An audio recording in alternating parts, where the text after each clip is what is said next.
সমগ্ৰ অসমবাসীক কলমকৈ হ'লেও নতুন বছৰ তথা চলি থকা ভোগালী বিহুলৈ জনাইছোঁ। যিহেতু আমি মাহমৰ প্ৰেছ ক্লাবে প্ৰত্যেক বছৰেই অঞ্চলটোৰ বিশিষ্ট ব্যক্তিসকলক আমি এক অভিনন্দন তথা সম্বৰ্ধনা জনাই আহিছোঁ। পহিলা মাঘ বিহুৰ দিনা আৰু পহিলা বহাগ বিহুৰ দিনা আমাৰ অতিথি অনুষ্ঠান নামেৰে আমি সম্বৰ্ধনা জনাই আহিছোঁ। আৰু এইবাৰো মৰাণ সেউজপুৰ নিবাসী চৰাৰ মানৱ দৰদী চিকিৎসক, সাহিত্যিক, কবি, লেখক ডাক্তৰ নিৰঞ্জন দাস ডাঙৰীয়াক আজি আমাৰ অতিথি অনুষ্ঠানত সাঙুৰি লৈ আজি তেখেতৰ বাসগৃহত আহি সম্বৰ্ধনা জ্ঞাপন কৰিছোঁ। আৰু তেখেতৰ লগতে আমাৰ বহুকেইজন বিশিষ্ট ব্যক্তি আমাৰ উপস্থিত আছিল। প্ৰায় অৰ্ধ শতাধিক লোক আহি তেখেতক বিভিন্ন ধৰণে অভিনন্দন জনাইছে, বিভিন্ন ধৰণৰ উপহাৰ প্ৰদান কৰিছে। গতিকে মই আশা ৰাখিছোঁ যে আজি অনুষ্ঠানৰ যোগেদি আমি যথেষ্ট আনন্দিত হৈছোঁ যে তেখেতক যে আমি সম্বৰ্ধনা জনাবলৈ পাই আমি সুখী অনুভৱ কৰিছোঁ। আৰু যিমানবিলাক বিশিষ্ট ব্যক্তি আমাৰ মাজত উপস্থিত আহি আজি এই অনুষ্ঠানত সংগ দিলে তেখেতসকললৈ আমি ধন্যবাদ আৰু কৃতজ্ঞতা জ্ঞাপন কৰিছোঁ। ধন্যবাদ। মাহমৰা প্ৰেছ ক্লাবৰ সমূহ কৰ্মকৰ্তা, সাংবাদিক বন্ধু তথা বিশিষ্ট ব্যক্তিসকলৰ আজি এই অভাজনৰ ঘৰত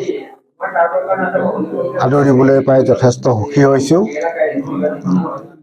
আজি মাহমৰা প্ৰেছ ক্লাবে এই অধীনক বিশিষ্ট সন্মান এটা আগবঢ়াইছে। প্ৰত্যেক বিহুৰ সময়ত মাহমৰা প্ৰেছ ক্লাবে বিশিষ্ট ব্যক্তিজনক এনেধৰণে একো সন্মান আগবঢ়ায়।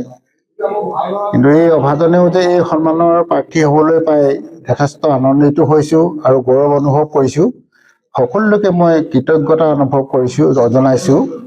যিহেতু পৰৱৰ্তী সময়ত আমি সকলোৱে একেলগেই বিভিন্ন ধৰণৰ উন্নয়নমূলক তথা সমাজৰ ভালৰ কাৰণে কৰিবলগীয়া কামসমূহ আমি কৰি যাম বুলি দৃঢ়প্ৰতিজ্ঞ হ'ব লাগে। যিমানখিনি পাৰোঁ আমি বিশেষকৈ নৱপ্ৰজন্মখিনিক উৎসাহিত কৰাৰ মানসেৰে আমি আগবাঢ়ি যাব লাগিব।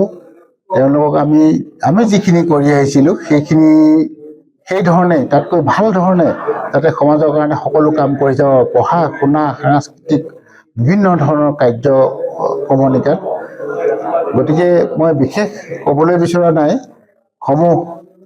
মাহমৰা প্ৰেছ ক্লাবৰ আমাৰ সমূহ সাংবাদিক বন্ধুসকল, সভাপতি, সম্পাদক আদি কৰি সমূহ কৰ্মকৰ্তালৈ মই শ্ৰদ্ধা জনাইছোঁ, ধন্যবাদ জ্ঞাপন কৰিছোঁ।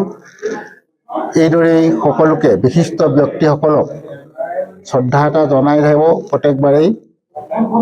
চাব যাতে আমাৰ সমাজখনে কেতিয়াও পিছলৈ ঘূৰি চাবলগীয়া নহয়, সদায় এটা ভাল ক্ৰমণিকাৰে আগবাঢ়ি যাবলৈ সুবিধা পায়। মই বিশেষ ক'বলগীয়া নাই। সকলোকে মই পুনৰবাৰ নমস্কাৰ জনাইছোঁ, ধন্যবাদ জনাইছোঁ। ধন্যবাদ। যিকোনো খবৰৰ বাবে যোগাযোগ কৰক আমাৰ এই নম্বৰত 9181 307 2221।